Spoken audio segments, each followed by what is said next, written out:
లగచర్లలో ఏం జరిగిందో ప్రపంచానికి తెలియనీయకుండా రేవంత్ సర్కారు ప్రయత్నిస్తుంది. తాజాగా లగచర్ల బాధితులను కలిసి వాస్తవాలు తెలుసుకునే ప్రయత్నం చేసిన మహిళా సంఘాల జేఏసీ నేతలను పోలీసులు అడ్డుకున్నారు. ఫ్యాక్ట్ ఫైండింగ్ కోసం లగచర్లకు వెళుతున్న వారిని బొమరాస్పేట్ మండలం తుంకిమెట్ల గ్రామం దగ్గర ఆపేశారు. మహిళా సంఘం నేతలతో విమెన్ కానిస్టేబుల్స్ దురుసుగా ప్రవర్తించారు. అసలు తమను ఎందుకు అడ్డుకుంటున్నారని ప్రశ్నించిన మహిళా సంఘం జేఏసీ నేతలకు పోలీసులు సమాధానం చెప్పలేక నీళ్లు నమిలారు. మీడియా లేకుండా వెళ్తామని చెప్పినా కూడా పోలీసులు అంగీకరించలేదు. మహిళా సంఘాల జేఏసీ నేతలు సంధ్య, పద్మజాషా, ఝాన్సీ, అనసూయ, సజయ, సిస్టర్స్ లిసి, గీతా సహా పలువురు పోలీసుల తీరుపై తీవ్ర ఆగ్రహం వ్యక్తం చేశారు.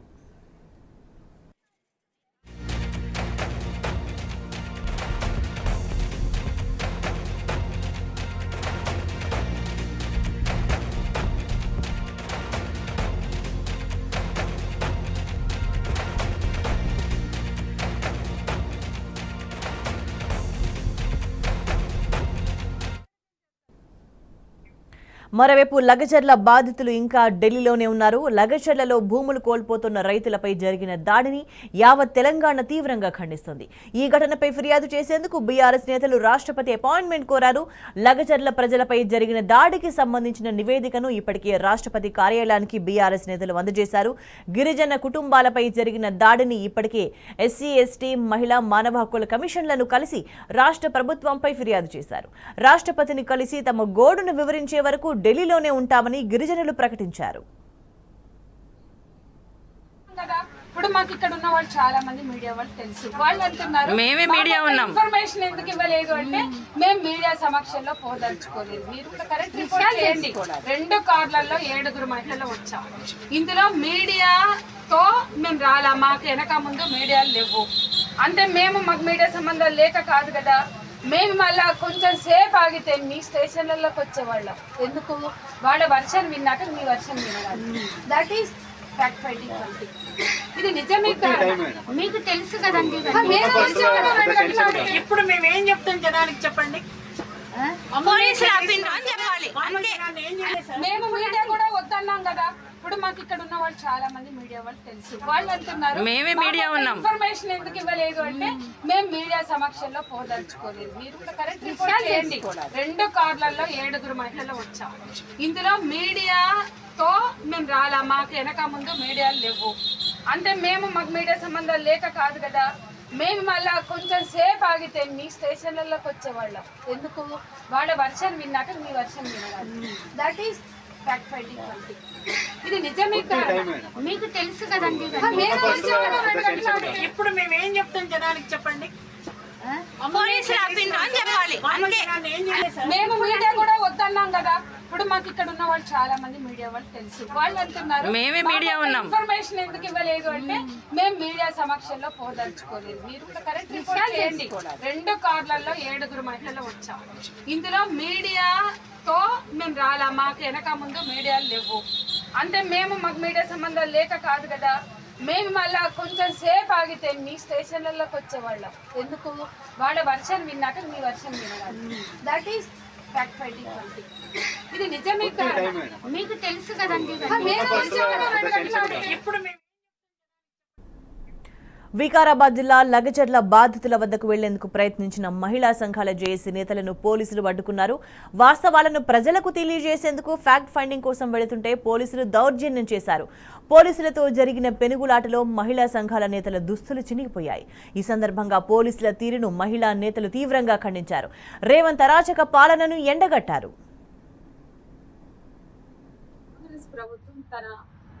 తన తీరుని, తన ధోరణి, ప్రజా వ్యతిరేక, ఉద్యమ వ్యతిరేక వైఖరి చూపించింది. ఇక్కడ ఇవాళ లోపల మహిళలు ఏదైతే చెప్తున్నారో మా మీద నిర్బంధం, భయంకరమైన బూతులు, భయంకరంగా మా మీద వ్యవహరించారని, అది వాస్తవం కాదని తెలుసుకున్నాం అనుకున్నాం. కానీ ఈరోజు అది వాస్తవాన్ని నమ్మేలా పోలీసులు మాతో వ్యవహరించారు. నా బట్టలంతా చెప్పేశారు. సరే, ఈ విధంగా జరిగినాక ఇవాళ మహిళా సంఘాలుగా మేము ఒకటి చెప్పదలుచుకున్నాం. అదే నిర్బంధ పాలన, అదే జులుం, అదే ప్రజల హక్కుల్ని గౌరవించలేని తనం, అదే ప్రజా వ్యతిరేక పాలన, కార్పొరేట్లు లేదా ప్రైవేట్ కంపెనీల అనుకూల పాలన, ఈ విధంగా హైడ్రా డ్రామాలు ఆడు ఇంకోటో చేసి ఒక పక్కన మూసి ప్రజల ఆక్రందనలు ఆందోళన పట్టించుకోకుండా ఇష్టం వచ్చిన భాష సీఎం వాడుతున్నారు. ఇక్కడికి వచ్చే వరకు జనం మీద అంటే ప్రజలకి మా భూములు ఇవ్వం మా ఇల్లు ఇవ్వం అని చెప్పే హక్కు లేదా? ఎందుకంత నిర్బంధం? ఈ రకమైనటువంటి ప్రజా వ్యతిరేక పోకడలకి కాంగ్రెస్ ప్రభుత్వం కూడా రేవంత్ రెడ్డి ప్రభుత్వం కూడా కుందుకుంటే ప్రజా వ్యతిరేక ఎదుర్కో తప్పదు. ప్రజల గోడుని పట్టించుకోకుండా ప్రజలను ఇన్వాల్వ్ చేయకుండా చేసే అభివృద్ధిని ఓదరగొడితే సరిపోదు. ఇది ఖచ్చితంగా ప్రజల మీద దాడిగా మేము భావిస్తాం. మేము రేవంత్ రెడ్డి ప్రభుత్వాన్ని ప్రశ్నిస్తున్నాం. 6 గ్యారంటీలతో 7వ హామీగా ప్రజాస్వామ్యబద్ధ పాలన అన్నారు. ఇదేనా? గతంలో ఏ పాలకులు కనీసం నిజ నిర్ధారణ కమిటీకి పోకుండా మా మహిళా సంఘాలను అడ్డుకున్న చరిత్ర లేదు. గ్రామస్తులు పోలీసులు నిర్బంధం ప్రయోగించారు, భూములు పెట్టుకుంటున్నారు. సీఎం రేవంత్ రెడ్డి గారి తమ్ముడు సంబంధించిన తిరుపతి రెడ్డికి సంబంధించినటువంటి ఫార్మా ఇండస్ట్రీస్ కాబట్టి చాలా నియంత్రణతో నిర్బంధం ప్రయోగిస్తున్నారని మాకు చెప్తున్నారు. చాలా వాగ్వివాదం జరిగింది. ఆఖరికి మహిళా కానిస్టేబుల్స్ మా మీద ఉసిగలిపి లాగేయండి, అరెస్ట్ చేయండి, ఎక్కించండి అని చెప్పి చాలా ఫోర్స్ ప్రయోగించారు, జులుం ప్రయోగించారు, అడ్డగించారు. లోపలికి పోకుండా చాలా ఫోర్స్ ప్రయోగించారు. అంతకంతకు ఫోర్స్ని పెంచి మమ్మల్ని అరెస్ట్ చేసే ప్రయత్నం చేశారు. నిజ నిర్ధారణ కోసం లగచర్లకు వెళుతున్న సామాజిక కార్యకర్తల్ని పోలీసులు అడ్డుకోవడం దుర్మార్గమన్నారు మాజీ మంత్రి హరీష్ రావు. పీఓడబ్ల్యూ నాయకురాలు సంధ్య ఇతర మహిళా సభ్యుల పట్ల ప్రభుత్వ నిరంకుశ వైఖరిని తీవ్రంగా ఖండించారు. రేవంత్ రెడ్డి ఇదేనా మీరు చెప్పిన 7వ హామీ అయిన ప్రజాస్వామ్య పాలన అని ప్రశ్నించారు. కంచెలు, ఆంక్షలు, నిర్బంధాలు లేని పాలన అన్నారు. కానీ అవి లేకుండా మీ పాలనలో రోజు కూడా గడవట్లేదని మండిపడ్డారు. లగచర్ల గిరిజన బిడ్డలకు జరిగిన అన్యాయం వెలుగు చూడకుండా ఎంతమందిని అడ్డుకుంటారంటూ హరీష్ రావు ప్రశ్నించారు. అక్రమ కేసులు పెడుతూ ఇంకెంతమంది నోళ్లు మూయిస్తారని సూటిగా ప్రశ్నించారు. అధికారం ఉందని రేవంత్ రెడ్డి సాధారణ ప్రజలనే కాదు జర్నలిస్టులు, మానవ హక్కుల కార్యకర్తలను నిర్బంధాలకు గురి చేస్తున్నాడని ఆగ్రహం వ్యక్తం చేశారు. నిర్బంధ నిరంకుశ రాక్షస పాలన కొనసాగిస్తున్నాడని హరీష్ రావు మండిపడ్డారు.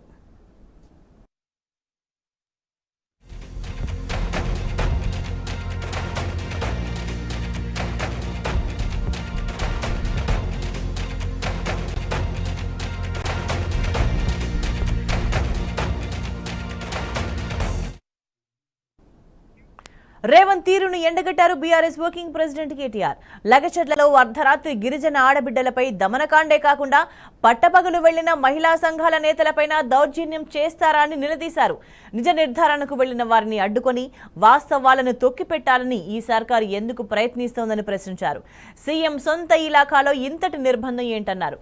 కొడంగల్ ఏమైనా పాకిస్తాన్ సరిహద్దుల్లో ఉందా లేక లగచర్ల చైనా బార్డర్లో ఉన్న కల్లోలిత ప్రాంతం అంటూ నిలదీశారు.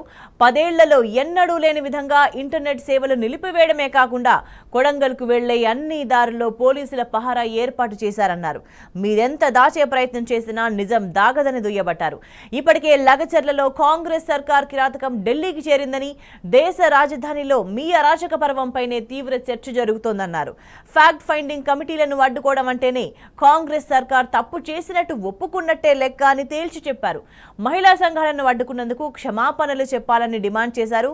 అంతేకాదు లగచర్లలో నిర్బంధాన్ని ఎత్తివేసి ప్రజాస్వామ్యాన్ని పునరుద్ధరించాలని కోరారు.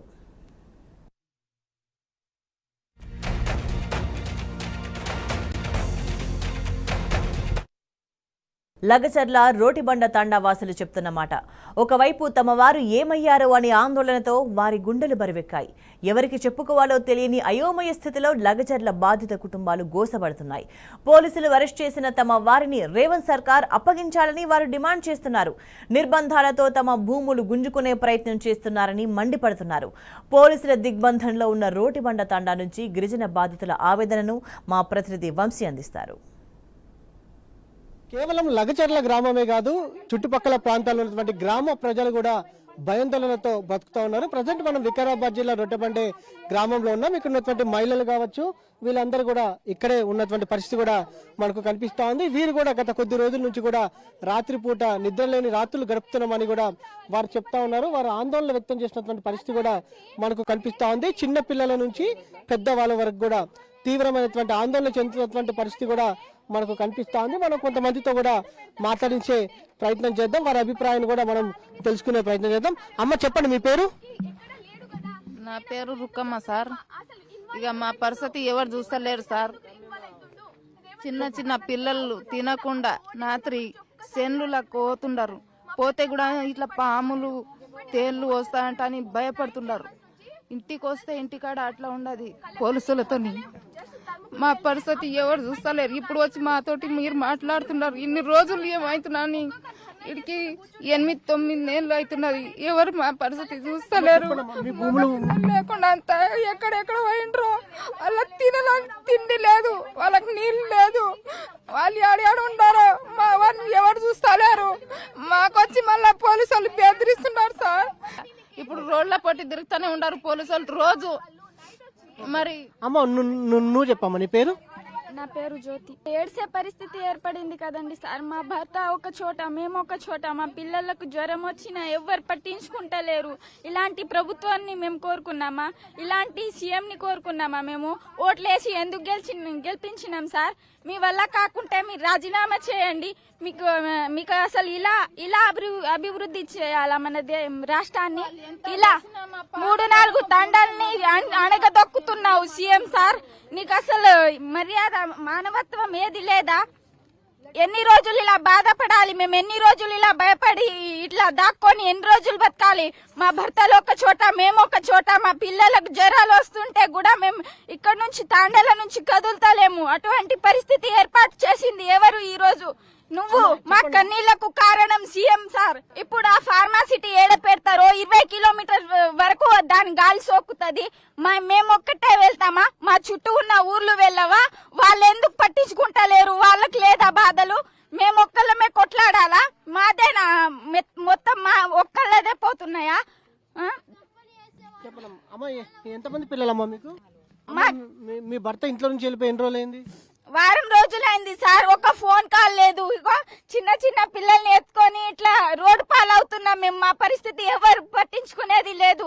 ఆ తిరుపతి రెడ్డి వస్తారు, వాళ్ళ ఊర్లో ఎవరు లేనప్పుడు వస్తారు. ఆయనకేమో బస్సుల నిండా సెక్యూరిటీ పోలీసులు. ఆ రోజు కలెక్టర్ ని కొట్టారని అన్నారు కదా, ఆ సెక్యూరిటీ కలెక్టర్ ని ఇస్తే ఏమైతుండే? దీని మీద ఏ ప్రజలు స్పందించారా మీరు? ఎందుకు ఆ తిరుపతి రెడ్డి? మీరు చెప్పండి. గత వారం రోజుల నుంచి కూడా మీ అందరి ముఖాలు చూస్తుంటే కూడా ఏడుస్తున్నట్టు కనపడతా ఉంది. నిద్ర ఆహారం లేనట్టు కనపడతా ఉంది. చెప్పండమ్మా, మీరు చెప్పండి. ఏం లేదు సార్, మాకు ఇబ్బంది ఉండదు సార్. మేము భూమి ఇయ్యమని కూర్చున్నాం. ఒకటే మాట, మాకు భూమి అయితే ఇయ్యం. ఎంత మాకు అన్న జైలు తీసుకోపోయి కూర్చున్న పెడితే కూడా కూర్చుంటాము. అంత తాండా మొత్తం తీసుకోపోయి కూర్చున్న పెడితే కూడా కూర్చుంటాం, కానీ భూమి మాత్రం మేము ఇయ్యం సార్. మీరు చెప్పండి. ఏం చెప్పడానికి అయితే ఏం లేదు సార్. మేము చావడానికి సిద్ధంగా ఉన్నాం సార్. మేము ఇప్పుడు ఇగో స్టూడెంట్స్, మమ్మల్ని చంపి మీరు తీసుకెళ్తామంటే మేము రెడీగా ఉంటాం. మా మీద నుంచే మీరు తీసుకెళ్తామంటే ఓకే, మేము కూర్చుంటాం, అక్కడే కూర్చుంటాం. నువ్వు ఏం చేయాలనుకుంటే నువ్వు వచ్చి మాట్లాడు, కానీ నీ వెనకాల ఉన్న వాళ్ళని అయితే పంపించకు సార్. మేము ఓటు వేసి గెలిపించింది నిన్ను. సో నువ్వు మాత్రమే రేవంత్ రెడ్డినే గెలిపించా. నా ఫస్ట్ ఓటు కూడా నీకే వేశాను సార్. నువ్వే రెస్పాండ్ అవ్వాలి అన్నిటికీ. నువ్వు వేరే వాళ్ళని పంపించకు. నీకంత కావాలనుకుంటే నువ్వు వచ్చి మాతో మాట్లాడు. మేము ఇచ్చేది లేంది. నువ్వు రూల్ ప్రకారం నువ్వు వచ్చి మాతో మాట్లాడకపోతే మేము ఏ విధంగా రెస్పాండ్ అవుతాం? మీరు సరిగ్గా వచ్చి. ఇంకోటి, మీతో బీఆర్ఎస్ వాళ్ళు చేపించారు అని చెప్పి వాళ్ళు ఆరోపిస్తా ఉన్నారు. ఇది మా మొఖాలు పార్టీల వెనకాల తిరిగే మొఖాలు కనిపిస్తున్నాయా? మా మొఖాలు. మేము పార్టీల కోసం పోరాడుతున్నామా? అంటే భూములు పార్టీల కోసం వదిలేసుకోవాలా? భూముల కోసం పోరాడుతున్నాం మేము తిరిగేదే కాంగ్రెస్ పార్టీ వెనకాల. ఓటేసింది కాంగ్రెస్ పార్టీకి. భూముల కోసం కూడా గొడవ పడుతుంది కూడా. మేము ఓటేసాం సార్. మాకు గొడవ పడే రైట్స్ లేవా? మాట్లాడే రైట్స్ మాకు లేవా? మీరు చెప్పండి. మీ పేరు? మా భూమి మాకే కావాలి సార్. మేము ఇడువాము భూమి ఇడువాము, ఏమి ఇడువాము. మాకు ఇంత తిప్పలు పెడుతున్నారు. మా భూమి ఎందుకు ఇడుస్తాము? ప్రతి ఒక్కరిని పలకరించినా కూడా వారి బాధను వ్యక్తం చేస్తా ఉన్నారు. వారి యొక్క ఏదైతే ప్రధానంగా భూములు పోయే అవకాశం ఉన్నటువంటి నేపథ్యంలో వారందరూ కూడా ఆగ్రహం వ్యక్తం చేసినటువంటి పరిస్థితి కూడా మనకు కనిపిస్తా ఉంది. కొంతమందితో మాట్లాడించే ప్రయత్నం చేద్దాం. మా పాన పోయినా సరే గానీ మేము భూమి ఇయ్యం సార్, ఇయ్యము. అమ్మ చెప్పండి. అమ్మ సరే సార్, భూమి ఇడవము. మా పానాలు పోయినా సరే భూములు ఇడవజాలము. మా పానాలు పోయినా సరే మేము ఓటు వేసినామంటే దునియా లోకం ఎంత వేసినా మేము కూడా వేసిండవచ్చు. ఏమంటే కేసీఆర్ మాకు సహకారం చేసిండేమో, ఓటేస్తే సహకారం చేసి ఉండవచ్చు. కానీ నీవు ఓటు వేస్తే నీకు సహకారం మాకు చేయలేవు. నీవు మా మీద గుండ్లు గుండ్లు నెత్తి మీద వేస్తుండవు, మాకు భయాలు అవుతున్నాయి. భూములు ఇడవాము భూములు ఇడవాము. రామనాథ్ పోయినా పర్వాలేదు సార్, మేము మాత్రం భూములు ఇడవాము. ఈ రోజుకి గొడవ అయినా సంధి మా మొగోళ్ళు ఒక్కరు రాలేరు, మా పిల్లలు రాలేరు, మా జిల్లాలు రాలేరు. మరి ఏ రాజ్యం పెట్టినరు? వాళ్ళు తీసుకుపోయి స్టేషన్లు వేసిండ్రా, పోలీస్ స్టేషన్లు వేసిండ్రా, లేక ఏమన్నా ఎక్కడన్నా చంపి పారేసిండ్రా?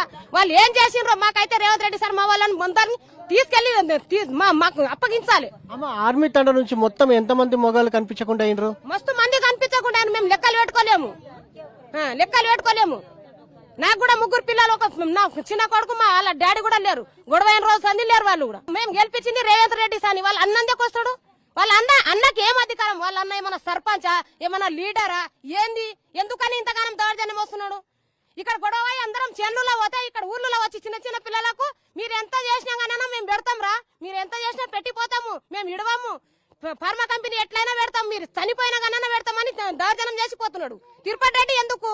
ఆయన ఏమైనా వార్డు నంబరా, ఏమైనా సర్పంచా? ఆయన ఎందుకు? ఆయన మాకు ఏం సంబంధం లేదు ఆయనతోటి. మాకు రేవంత్ రెడ్డి రావాలి, ఆయన ఏంది ఉండదో ఆయన మాతో మాట్లాడుకున్నాలి. అవ్వమ్మ మీ భూములు ఇంత ఉంది కదా, ఇది తీసుకుంటా, వేరే ఏదైనా ఇస్తా అని ఏమన్నా అడిగిండా మమ్మల్ని? మొత్తం మీద మనం చూస్తా ఉన్నాము. మొత్తం మీద ఈ లగచర్ల గ్రామమే కావచ్చు, దాంతో పాటుగా చుట్టుపక్కల గ్రామాలకు సంబంధించినటువంటి తండాలలో కూడా తాము భూములు కోల్పోతున్నాము, తమ భూములు ఇవ్వబోమని కూడా భీష్మించి కూర్చున్నారు. దాంతో పాటుగా ప్రభుత్వం స్పందించాలి, దీనికి సంబంధించినటువంటి తమకు తగిన న్యాయం చేయాలనేది కూడా వారు డిమాండ్ చేసినటువంటి పరిస్థితి కూడా మనకు కనిపిస్తూ ఉంది. వీడియో జర్నలిస్ట్ మధుతో వంశీకృష్ణ, టీ న్యూస్, లగచర్ల. కొడంగల్లో గిరిజనుల ఓట్లతో గెలిచిన సీఎం రేవంత్ రెడ్డి అధికారంలోకి రాగానే వారిని ఆగం చేస్తున్నారని మాజీ మంత్రి సత్యవతి రాథోడ్ ఫైర్ అయ్యారు. లగచర్ల బాధితులను పరామర్శించేందుకు వెళుతున్న వారందరినీ పోలీసులు అక్రమంగా అరెస్ట్ చేస్తున్నారని ఆగ్రహం వ్యక్తం చేశారు. పోలీసుల దౌర్జన్యానికి భయపడి ఢిల్లీకి వచ్చిన బాధితులు ఇప్పటికే ఎస్సీ ఎస్టీ మహిళా కమిషన్, మానవ హక్కుల కమిషన్ను కలిసి గోడు వెళ్లబోసుకున్నారన్నారు. ఇవాళ రాష్ట్రపతిని కలిసేందుకు ప్రయత్నిస్తున్నామని చెప్పారు. ఎస్టీ కుల సంఘాలన్నీ లగచర్ల బాధితులకు అండగా నిలవాలని సత్యవతి రాథోడ్ కోరారు. లగచర్లలో ఒక దుర్ఘటన జరిగింది. అక్కడి నుంచి 21 మందిని అరెస్ట్ చేసి ఇప్పటికే జైల్లో ఉంచారు. ఈ రోజు వరకు అక్కడ ఎవరు పోయినా పోనీయకుండా భయానకమైన వాతావరణంలో ఆ తండను ఉంచడం జరిగింది. అక్కడ పోలీసులు భయపెడుతున్న తీరు చూసి గ్రామస్తులందరూ కూడా పారిపోవడం జరిగింది. తండాలన్నీ కూడా శ్మశాన నిశ్శబ్దాన్ని మరి తలపిస్తూ ఉన్నాయి. కేసీఆర్ గారు ఏం చేస్తే దాన్ని వ్యతిరేకించాలి. ఆయన ఫార్మా సిటీ అన్నాడు కాబట్టి నేను ఫార్మా విలేజ్ పెట్టాలని చెప్పి రేవంత్ రెడ్డి గారు పచ్చని గ్రామాలు ఆగం చేయడానికి ఆయన పూనుకున్నాడు. వాళ్ళకు మద్దతు ఇచ్చిన నెపం మీద మా మాజీ ఎమ్మెల్యేను కూడా అరెస్ట్ చేశారు. 21 మందిని అరెస్ట్ చేశారు. అనేక మంది మీద కేసులు పెట్టారు. రేవంత్ రెడ్డి గారి గిరిజనులను భయభ్రాంతులు చేస్తున్నారు, మేము అక్కడ ఉంటే బతకలేము అని చెప్పి ఢిల్లీకి రావడం జరిగింది. రాష్ట్రపతి గారిని కూడా కలవటానికి మేము ప్రయత్నం చేస్తున్నాం. ఒక మెయిల్ కూడా చేయమనంటే చేసి ఈరోజు కూడా ఎదురు చూస్తూ ఉన్నాం. అక్కడి నుంచి ఇంకా పూర్తి మాకు సమాచారం రాలేదు. ఈరోజు ఈ రాష్ట్రంలో ఉండే గిరిజన సంఘాలు, లంబాడి హక్కుల పోరాట సమితి కానీ, ఆల్ ఇండియా బంజారా సేవా సంఘ్ కానీ, సేవాలాల్ సమితి కానీ, వివిధ బంజారా సంఘాలన్నీ కూడా లగచర్లకు పోయి మా గిరిజనుల గోడు తెలుసుకుంటాము అని చెప్పి అరెస్టులు చేస్తున్నారు. అసలు అక్కడ ఏం జరగకపోతే మీరు ఎందుకు ఇంత భయపడుతున్నారు అని రేవంత్ రెడ్డి గారిని ప్రశ్నిస్తూ ఉన్నాం. రేవంత్ రెడ్డి గారు ముఖ్యమంత్రి అయి 11 నెలలైంది. అధికారంలోకి రావడానికి మా గిరిజనులకు అనేక మాయమాటలు చెప్పినరు, అనేక అలవి కాని హామీలు చెప్పినరు. కానీ వాళ్ళ గిరిజనులనే మరి రోడ్డు మీద నిలబెట్టే పరిస్థితి ఈరోజు తెలంగాణలో వచ్చింది. కాంగ్రెస్ పార్టీ నాయకుల మెప్పు పొందడానికి, వారి కప్పం కట్టడానికి 25 సార్లు ఢిల్లీకి వచ్చిన రేవంత్ రెడ్డికి కొడంగల్లో ఉండే గిరిజనుల బాధలు, గిరిజనుల కష్టాలు తెలుసుకునే ఒక్కరోజు ఓపిక లేకపోవడం నిజంగా చాలా దురదృష్టకరం, బాధాకరం. నిజంగా నీకు పాలించే అర్హత ఉందా రేవంత్ రెడ్డి గారు అని చెప్పి నేను ఈ సందర్భంగా ప్రశ్నిస్తూ ఉన్నాను. నిన్న కమిషన్లకు మేము 4 కమిషన్లకు మేము మా విన్నపాన్ని ఇచ్చాం. దానికి సానుకూలంగా స్పందించారు. సత్వరమే దాని మీద నిర్ణయం తీసుకొని మాకు న్యాయం చేస్తారని చెప్పి ఆశిస్తూ ఉన్నాం. కాబట్టి ఈ రాష్ట్రంలో ఉండే గిరిజన సమాజం అంతా కూడా దీన్ని తీవ్రంగా ఖండించాల్సిన అవసరం ఉంది. వాళ్ళ భూముల జోలికి ఎవరు రాకుండా ఉండే వరకు బీఆర్ఎస్ పార్టీగా, గిరిజన సంఘాలుగా మేమందరం కూడా అండగా ఉంటాం. గిరిజన బిడ్డలని చెప్పుకునే ప్రతి ఒక్కరూ వాళ్ళకు అండగా నిలబడాలని చెప్పి తెలియజేసుకుంటూ జై తెలంగాణ, జై కేసీఆర్. లగచర్ల ఇష్యూపై రాష్ట్ర వ్యాప్తంగా గిరిజన హక్కుల నేతలు మండిపడుతున్నారు. రేవంత్ సర్కార్ తీరు మారకపోతే రాష్ట్ర వ్యాప్తంగా గిరిజన ఉద్యమం ఖాయమని హెచ్చరిస్తున్నారు. గిరిజనులపై ప్రభుత్వం చేస్తున్న దాడులను సేవాలా సేన వ్యవస్థాపకుడు సంజీవ్ నాయక్ తీవ్రంగా ఖండించారు. కాంగ్రెస్ ఎంపీ బలరాం నాయక్, ఎమ్మెల్యే రామచంద్ర నాయక్ పై ఆయన మండిపడ్డారు. గిరిజన జాతిలో పుట్టి సర్కారుకు తొత్తులుగా మారి సొంత ప్రజలకే ద్రోహం చేస్తున్నారని ఆగ్రహం వ్యక్తం చేశారు. గిరిజన జాతి ద్రోహులుగా నిలిచిన నాయకులు ఖచ్చితంగా గుణపాఠం చెప్తామని సంజీవ్ నాయక్ హెచ్చరించారు. నాయక్ గారు ఎంపీ మోపాదు దూరనగల్ ఎమ్మెల్యే దేవరకొండ ఎమ్మెల్యే గారు మాట్లాడినారు. చాలా సంతోషం. ఏం మాట్లాడినారు వాళ్ళు? ఇవాళ ఎవరో పార్టీ రెచ్చగొడితే లంబాడీలో వాడుకుంటున్నారని చెప్తున్నారు. లంబాడీల భూములు కేవలం 200 ఎకరాలు ఉందని చెప్తున్నారు. మాట్లాడండి, తప్పులేదు. 200 ఎకరాలు ఉందా, 20 ఎకరాలు ఉందా, అది ప్రజలు రికార్డు చెప్తుంది. కానీ మా ఆడవాళ్ళ మీద జరిగిందా? నువ్వు ఆ జాతిలో పుట్టినటువంటి మీరు మన ఆడవాళ్ళ మీద జరిగినటువంటి దాని మీద మాట్లాడుకోవడం, దాన్ని కూడా తీవ్రంగా ఖండిస్తున్నాం. రేవంత్ రెడ్డి గారు ఏజెంట్ గా రేవంత్ రెడ్డి గారు ఏం చెప్తారు వినటానికి చెప్తానికి మీరు రావచ్చు కాక, కానీ నువ్వు ఆ జాతిలో పుట్టిన మీరు నాయకత్వం వహిస్తున్న మీరు, ప్రజాప్రతినిధులు ఉన్నటువంటి మీరు మన ఆడవాళ్ళ మీద చేతులు ఎక్కడ పడితే అక్కడ వేసి దారుణం చేసి, ఒక ముసలామే గుడ్డి ముసలామే ఉంటే తన చేతిలో కర్ర తీసుకొని దారుణంగా అవమానించి ఇబ్బందులు పాలు చేస్తే దాని మీద ఎందుకు మాట్లాడలేదు? ఏదేమైనప్పటికీ కూడా లగచర్ల బాధితులు తమకు న్యాయం జరిగే వరకు పోరాటాన్ని కొనసాగిస్తామని తేల్చి చెప్తున్నారు. That's all for now. Stay tuned.